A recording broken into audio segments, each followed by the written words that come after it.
Alright, what's up guys? My name is Zach, and for the last week I've been driving the 2026 Subaru Crosstrek Sport Hybrid. Up front is a 2.5 liter flat 4 as well as a hybrid system, and down below is a CVT. Now I'm super excited to be making this video here today because I've spent the last week driving the Crosstrek Hybrid, and it is all new for the 2026 model year. So today we get to see if it stacks up or if it's a bit of a letdown. But if you'd like to submit your own vehicle and have it reviewed here on the channel, you can head on over to my website, zackpradel.com/submit. It's a quick and easy submission form. It takes under a minute to fill out, and I come out to you. And if you'd like to see all my videos weeks or sometimes months in advance, you can head on over to my Patreon for only $5 a month. But let's get back to that 2.5 liter flat 4 as well as the hybrid system. Well, altogether it makes about 194 horsepower, and the flat 4 is the standard engine that you would find in other Crosstreks and other Subaru products.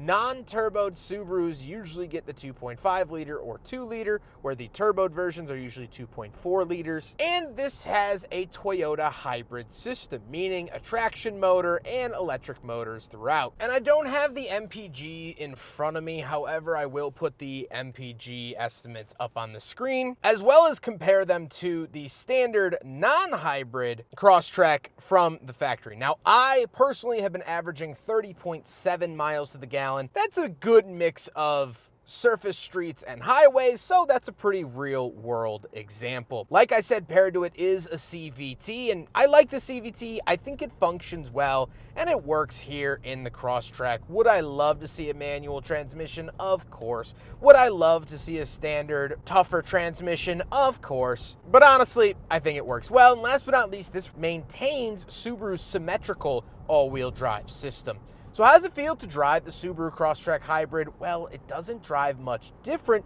than the standard Crosstrek, which I think is a very good thing. It has a nice, solid driving experience. It has a decent amount of road feel. It's a little bit harsher around the edges for the city streets. However, it's a Subaru Crosstrek. It's going to be, I'm not expecting a Rolls-Royce or Cadillac experience out of this. It drives really, really nice. It sits up a little bit higher, so it's easier to get in and out of. The only major downside I've had with my time with the Crosstrek Hybrid is the transition from electric to gas. I was sitting in a parking lot, my girlfriend was in a bookstore, and since we all know I can't read, I didn't go in, I stayed in the car. And I was just sitting there on my phone, not really paying attention, and the car turned the gas engine on, and it shook the whole car. And I thought, wow, something must have gone wrong. But then it shut off. A couple minutes went by and it turned itself back on to charge the battery again, and it did the same thing over and over again. So that transition from electric to gas isn't super smooth, but if that's my biggest complaint, I think we're definitely moving in the right direction. With that stuff out of the way, let's talk about the interior. Well, in front of me, I have a completely digital dashboard. I do like this. I think it's relatively easy enough to decipher things. However, I have the same criticism that I had with the Subaru Forester I had recently, which is the fact that since it is a digital gauge cluster, I wish that they gave us some more options. As to customization, the speedometer doesn't need to look like all speedometers have looked for the past 100 years. It should be something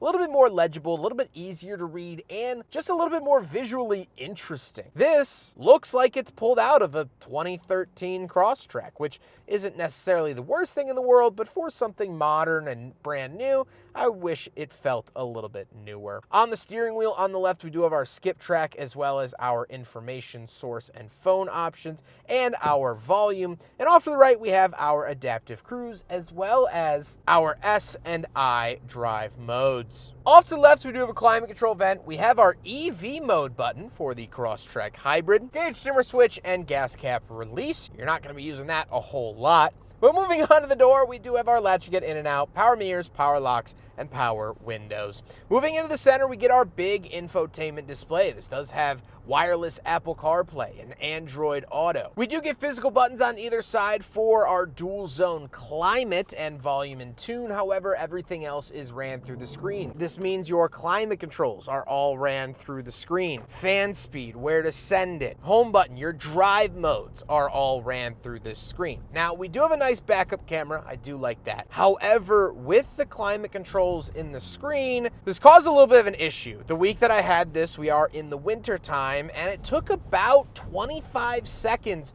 for me to be able to adjust the fan speed once the car was booted up, because touchscreens take longer in the cold. It took a little bit longer before I could adjust that fan speed, which was a minor annoyance, but an annoyance at the end of the day. Down below, we do have an aux input as well as USB-C and USB-A. We get a wireless charger, and we get the shifter in the center. Nothing really too crazy to write home about there. Power parking brake to the bottom left, and our heated seats to the right, of which I used to make fun of Subaru for using this old-fashioned style of heated seat. However, again, it is the winter when I'm driving this, and I didn't realize that when you use a rocker switch, you can leave this on all the time. So I turned it on as soon as I got this car, and it has remained on, so every time I start up the car, it immediately starts warming up my seat because the switch is already pushed. That is actually a nice feature, so I retract my previous statements. Then we do have a 12-volt outlet and cup holders. We'll do a big friggin' bottle test. This unfortunately fails. The only modern Subaru I've seen pass is actually the Forester Wilderness. Then we do have a center console and the seats. The seats are comfortable. They are cloth. However, I think that they're actually a nice cloth. They have a couple different colors to them. They have a nice pattern to them as well. So always nice to see that. I think they work. They're heated. I'm enjoying them. Enough said. However, speaking of seats, we do have back seats. So let's go do a back seat review. All right, getting in the back of the Subaru Crosstrek Hybrid, and it's not super spacious. Unfortunately, my knees are hitting the seat in front of me. My head is coming close to hitting the ceiling. It's not quite yet. With my glasses on my head, I do. So 5'11", not small guy. I fit back here okay. I wouldn't want to be back here for a long period of time. Now, we do have USB-A as well as USB-C. I did that backwards. USB-A, USB-C. Very nice to see that. We also do have a center console with 2 cup holders found in there. We also have the same cloth material found up front, the sort of star pattern on it with the yellow outsides for the hybrid or for the sport, I believe. But it's fine back here. You know, these are back seats that you would use from time to time. If you have a family, especially a big family, I would move up to either the Forester or the Ascent or things like that. These back seats work. They work fine. I like that I have chargers. I wish that I had climate vents. I don't see climate vents anywhere. We also do get a light. Oh, see, this is an old style light. Would have liked LEDs in there. So minor things like that. This isn't really the focal point of the Crosstrek, but we still got to review it. Let's hop into the very back. We'll take a quick look at the trunk and cargo space, and then we'll talk about the looks. All right, we're on the back of the Crosstrek Hybrid. It does not have a power lift gate. I don't believe any Crosstreks do get a power lift gate, but it's so light and easy that you don't really need it. Once we are back here, we get this really nice swooping Crosstrek sort of floor mat with some, you know, rocks on the side, real off-roady style there. We do have some hooks here for storing things or strapping stuff down. In other vehicles, that is a 12-volt outlet. It's a little unfortunate we don't get it here. We do get an air compressor, which is very nice. However, where would I plug this into?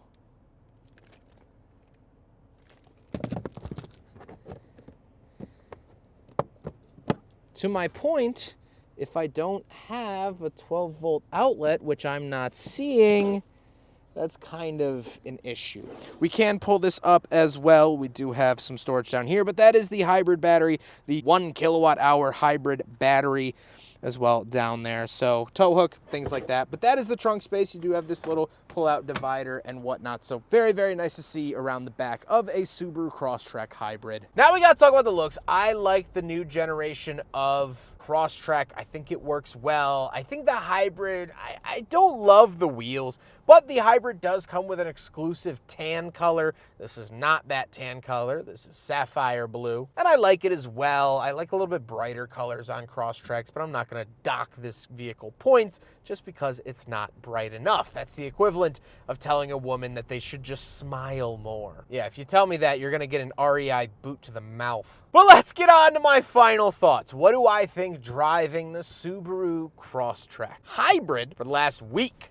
Well, I've liked this experience a lot. And while I do have my complaint about the crossover feeling of the hybrid system, I think this is a very worthy car and a much needed car. $35,000 in the grand scheme of modern vehicles isn't that pricey. It definitely is more pricey than standard Crosstreks. Crosstrek Wilderness will set you back about $32,000. This is $3,000 more. However, I think Crosstreks have sold so well and are such a staple in the automotive community that it is great that there is a hybrid available once again. Now, they did make a plug-in hybrid Crosstrek way back in the day, and I've actually reviewed one. They weren't originally sold here in Illinois. They were only sold in a few select markets, very, very limited. But now that this is a broad countrywide product, I think it's great. For people that like the Crosstrek, they like the size of it, they like that it's a little bit higher off the ground than the Impreza. It's just a good all-around car, but they don't go down trails every weekend. They're not members at REI or Bass Pro Shops. They're not, these adrenaline junkies. They just want a nice daily driver that is a little bit higher off the ground, looks decent, Subaru, that all-wheel drive. I think this is fantastic. This hybrid system is definitely going to save you at the pump and keep those MPGs high when you're circling around a national park gift shop parking lot. This is for the less hardcore off-road outdoorsy person that maybe does a camping trip once or twice a year. You don't need the rugged, big, chunky, loud tires 363 days of the year, so get the hybrid. You're gonna enjoy this around town a lot more, and it still has somewhat off-road capability. It's still a Subaru after all, but it's a lot lighter and it's going to fit your lifestyle a lot better. And so for the people that buy the Crosstrek, which are a lot of people, I think this is a really, really solid option. I think with a little bit of fine tuning in the next couple of years, this is going to be a serious competitor. And if anyone approached me and said, hey, I'm thinking about getting a Crosstrek hybrid, I wouldn't have any notes to give them. I hope you guys enjoyed the video. Huge thank you to Subaru for letting me borrow their Crosstrek for the last week. Huge thank you to G. Schmitz for facilitating the cleaning and delivery of this vehicle. And of course, the Midwest Automotive Media Association. But I hope you guys enjoyed the video. Don't forget to rate the video, comment on the video, and subscribe if you really liked it. Take care, guys.